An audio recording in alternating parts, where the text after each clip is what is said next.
Saya ingin mengkritik Gus Yahya, ya jajaran Tanfidiyah secara umum. Saya sih nggak akan masuk ke detail, Kak. Mohon maaf sebelumnya. Pertama, terkesan PBNU di bawah pimpinan Gus Yahya eksklusif, tertutup. Padahal kita tahu Gus Dur, Pak Hashim Muzadi, ya saya sendiri sangat terbuka. Dari jenderal bintang 4 sampai tukang sapu mau menghadap saya, silahkan. Sampai pulang rata-rata saya jam 10 malam baru pulang. Ya gitu. Ya ini Yusewu nih, monggo. Ini sih unek-unek saja ini. Kemudian eh, sudah tertutup, juga sulit dihubungi. Kata eh, beberapa pengurus cabang atau wilayah. Bahkan ada ketua lembaga yang ingin ketemu Gus Yahya juga gagal ketemu, yaitu LTM Mansur Syairozi. Sampai keluar dari mengantar jabatan dari ketua LTM PBNU. Ya ini kritik umum, Gus. Yang kedua, tentang kurang turun ke bawah Gus Yahya. Sehingga komunikasi antara masyarakat bawah dengan ketua umum agak buntu, tidak lancar.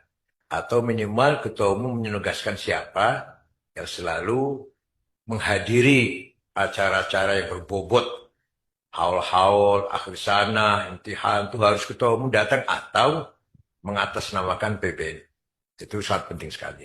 Ya pengalaman saya 10 tahun. Yang ketiga, Gus Yahya, ya ini PBNU semuanya, bukan aja Gus Yahya.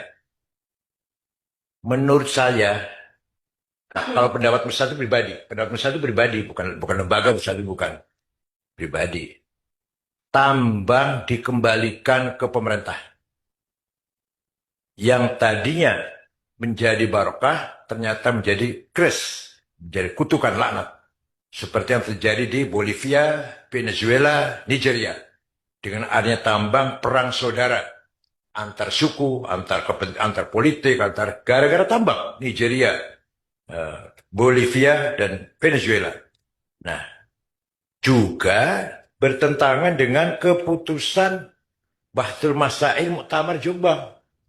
Pertanyaan, bagaimana hukum melakukan eksplorasi kekayaan alam secara legal tetapi membahayakan lingkungan? Jawabnya, eksplorasi kekayaan alam yang berlebihan sehingga menimbulkan kerusakan lingkungan, hukumnya adalah haram. Pertanyaan, bagaimana hukum aparat pemerintah terkait yang memberikan izin penambangan yang berdampak pada kerusakan alam? Jawabnya, pemberian izin eksplorasi oleh aparat pemerintah yang berdampak pada kerusakan alam yang tidak bisa diperbaiki lagi, maka hukumnya haram. Ini keputusan Bahtul Masail Muktamar Jombang. Dasarnya, sekarang dasarnya. Pengambilan dari Tafsir Razi. Ayat wala tufsidu fil ardi ba'da islahiha.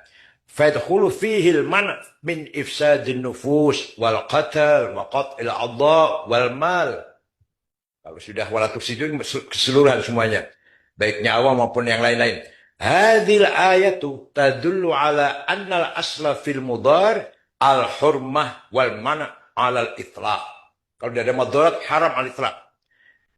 Idza thabata hadha fa naqul إن وجدنا نصا خاصا دل على جواز الإقدام على بعض المضار فقضينا به لكن وإلا بقي على التحريم الذي دل عليه هذا النص. Kemudian Syekh Wahbah Zuhaili dalam Al-Misal itu tarattubu dhari' a'zam min al-maslahah idza ista'mal insan حقه بقصد تحقيق المصلحة المشروعة منه ولكن ترتب على فعله ضرر يصيب غيره أعظم من المصلحة المقصود منه أو يساويها منع من ذلك سدا للذرائع. Jadi haram سواء كان الضرر الواقع عمن يصيب الجماعة أو خاصا بشخص أو أشخاص. Jadi setiap ada sesuatu yang nak mendatangkan madhor sekecil apapun, walaupun masih dugaan, baik itu mengenai jamaah atau pribadi, haram hukumnya. Saya umum saja nih syaratnya, ini hasil Bahtul Masih Muktamar. Dari menurut saya pribadi, kembalikan jadi ketua umum PBNU 10 tahun, jalan tuh tanpa tambang. Lancar tanpa tambang. Bisa bayar tanah di belakang PBNU 11 miliar. Bisa membantu bangun masjid di Brussel 6 miliar. Bisa membantu TKW yang akan dipancung orang Majalengka 1,5 miliar. Walhasil beberapa hal yang bisa saya bantu. Ya cari sana cari sini lah. Walhasil tanpa tambang bisa jalan tuh. Ya, kemudian rangkap ini jabatan. Nyun sewu saya. Rois Am jadi komut, ketum jadi dirut. Itu nggak benar itu. Nggak benar. Nggak benar. Bikinlah orang apa perusahaan yang di situ PBNU ikut campur. Tinggal tahu setorannya aja gitu. Owner, kita ini owner. Ini enggak. Kok komutnya harus Am. Sahamnya sekian persen. Kok dirutnya ketua umum. Sahamnya sekian persen. Ini dapat sekian. Indonesia unggih. Saya sebagai pribadi Mustasyar nggak setuju, nggak setuju. Itu jelas rangkap jabatan yang melanggar hukum dan melanggar etika lah, melanggar etika.